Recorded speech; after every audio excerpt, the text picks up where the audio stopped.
Hi, I'm Nirmalya Kumar. It's a pleasure for me to contribute to this innovation initiative.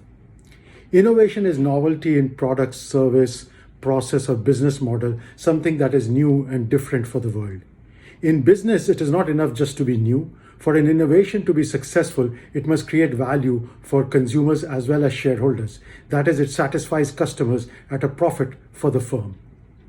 Innovation is important because it is a driver of human and economic progress. The best innovations bring a step change in productivity and energize people. Many innovations solve problems that we have been facing for a long time, but they do it cheaper, like low-cost airlines, easier, like internet for communication, and better, like iPhone or social networks, than the existing solutions. The first innovation that I recall is inspiring me is the landing of the Apollo 11th, which I followed on an everyday basis as a child.